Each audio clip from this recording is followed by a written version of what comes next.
let's go make this mini quilt. But first, always remember to share this so it will save to your profile and you can find it when you're looking for it again later. Okay, I'm just making this up as I go, so I'm going to give you the instructions as I figure them out.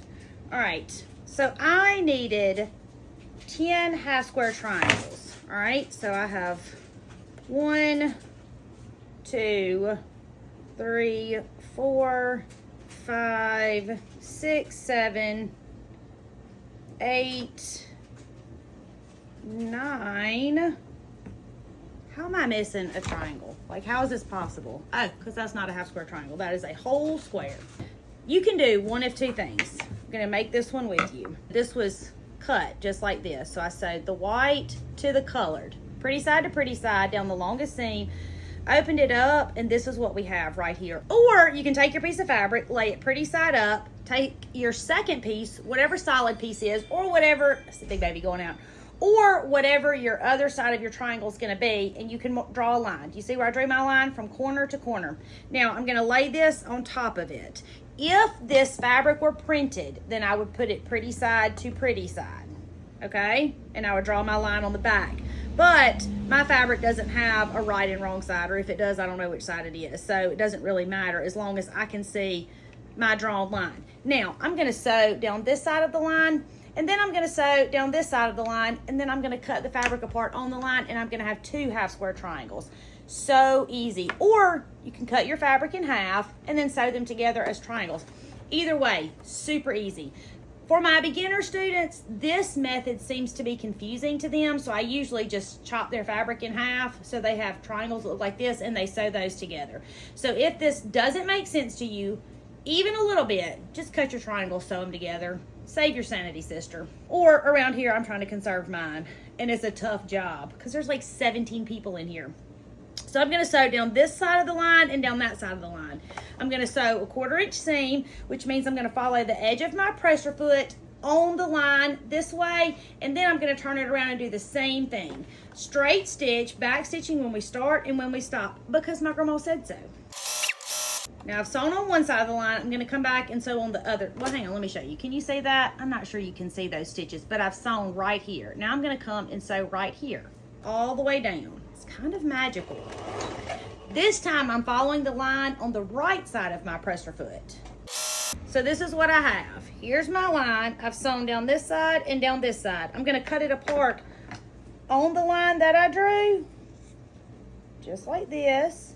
And then I'm going to have 2 half square triangles. Watch. Dun, dun, dun. It's magic, right? Now we're going to iron them. Here's my ironing situation. Heat resistant pad, wool mat, Oliso Mini Pro iron, all linked in my Walmart and Amazon storefront if you're looking for them. Okay, so now we're going to iron our half square triangles open. So I do not care what the back of it does. I'm not trying to iron it open, the seams I mean. I'm not trying to iron them open or even to one side. I just want the front of the block to be reasonably straight. Now, y'all always ask me about squaring up blocks, and the truth is I do not square my blocks up. I just pinch it, pleat it, or pull it until they all work, because in my experience, not saying it's a bad idea, if you want to square your blocks up, I am here for it. But in my experience, when I start squaring mine up, they just get smaller and smaller and smaller until there's nothing left. So I don't square mine, but if you want to square yours, I want you to. I do highly recommend you iron, but if you don't iron, I ain't judging you. The ironing does make your stuff look good, and it makes you look like you know what you're doing, if that's helpful. That's why I iron, not because I like it, which I really don't mind ironing the quilt blocks. I do not love to iron my clothes though.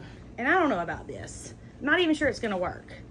But I saw a picture on Pinterest, and I thought, well, man, that's cute. And then I went back to find it and couldn't. I'm not sure if y'all know or not, but I have a new fabric collection coming out.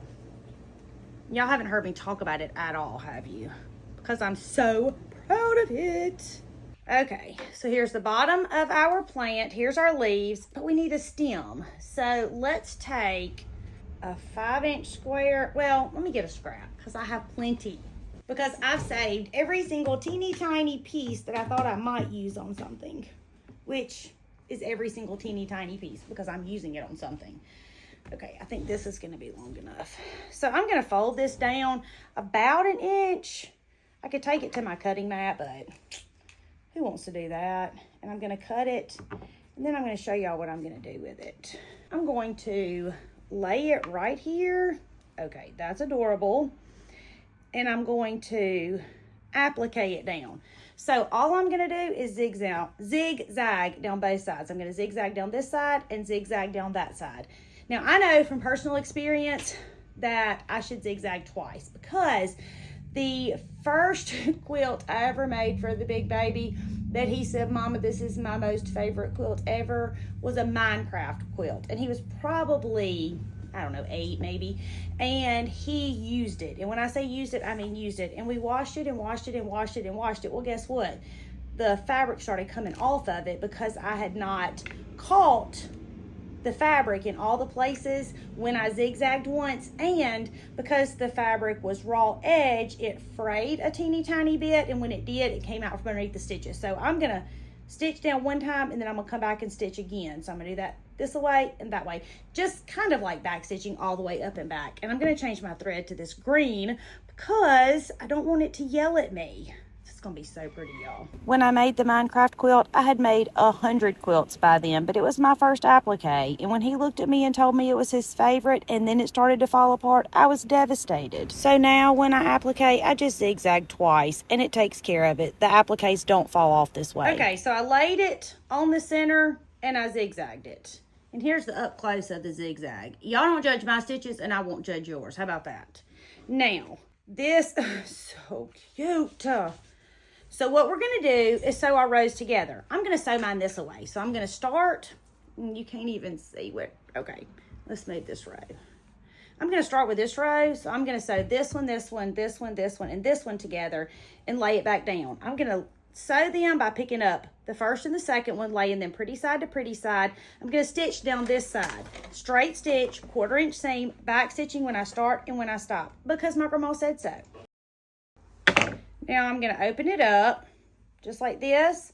I'm going to lay it on top of here and sew right here. And then I'm going to open that up, and I'm going to continue on until I've sewn these 5 together. You could add the stem at the bottom without an applique. You could cut the triangles and add your green piece in, but that's quilt math that isn't fun, hence my love for applique. Okay, now I'm going to pick the second row up, and I'm going to sew it the same way. I'm going to pick the first block up.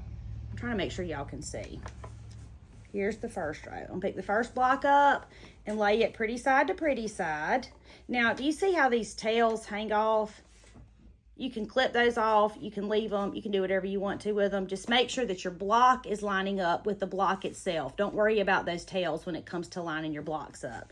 I'm gonna sew right here, straight stitch, 1/4 inch seam, back stitching when I start and when I stop.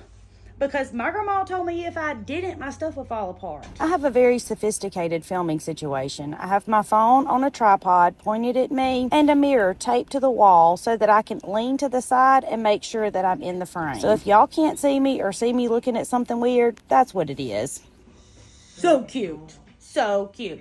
Okay, so now I'm going to do the 3rd row, the 4th row, and the 5th row exactly the same way. And I also have a very distracting coworker that's about 6 feet from me, and he's about 6 feet tall, 23 years old, and has all the things to say. And he's learned what part of the filming is going to be silent and what part is not. So he's quiet when I'm talking, and then he talks to me when I'm not. If you've been around long, you know that I have a 23-year-old big baby and a set of 4-year-old twins, none in between. Long story short, I did not empty nest well, and it's my best life, and he works with me every single day, and that makes it even better.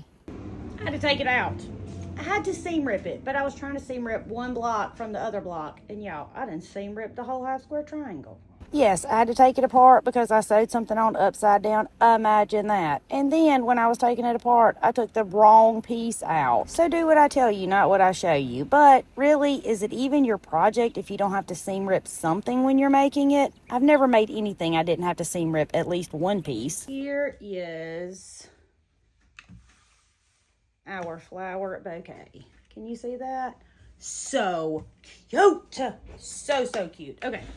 So the next thing we need to do is iron our rows. We're going to iron them just like we ironed our blocks. We don't care what the back of it does. We just want it to be reasonably flat so that when it goes together, it will look nice. Oh, this is so pretty, y'all. This is so pretty. We have 2 more rows, and then we'll put our little mini quilt together. Okay, so now we have our 5 rows. I'm gonna turn it sideways just so I can get it all in the camera so everybody can see it. Do you see our bouquet starts here and comes down? Now we're gonna sew our rows together. We're gonna pick up 1 row, we're gonna lay it pretty side down on the other row, so they're pretty side to pretty side. Now, the white doesn't necessarily have a side, so we're gonna do green right here. Now, we're gonna line it up because what we want are our points to match, our seams. We want those to match all the way down. And I don't care what you have to do. Pinch it, pull it, pleat it. If it's off just a little bit here, by the time you get to the bottom, you've got 1 row that's 2 inches shorter than the other one. So what we're gonna do is, same thing as always. Straight stitch, 1/4 inch seam, back stitching when you start and when you stop, because my grandma said so. I just realized I didn't give you any of the sizes of the squares, so they're all in the caption. Now, I'm gonna open it up and I'm gonna do the same thing, only I wanna make sure I lay it back out every time and make sure that I'm sewing it in the order that it should be sewn in, instead of, because I will sew it like that and then I'll be over here like, why doesn't this look right while I'm taking it out? So I'm gonna lay it here. This is what I want it to look like. I'm going to lay the next row over on it. Pretty side to pretty side, straight stitch, 1/4 inch seam. And y'all be sure for this project and every project that you're emailing your photos to hometownquiltcompany@gmail.com for show and tell. Okay, so now we have, do you see how pretty it's coming together? Ah! Now we're gonna take our next row, lay it pretty side to pretty side, sew down this side, and then we're gonna do our last row the same way. Tomorrow you and I are gonna quilt this on a domestic machine, but if you made it bigger and you didn't want to quilt it yourself, send it off to Missouri Star Quilt Company. They have an incredible long arm service that is going to quilt a whole bunch of mine. And yes, if you use a long arm service, you're still a real quilter. Okay, we've sewn it. Look how cute it is. Now we're gonna iron it and then we're going to quilt it.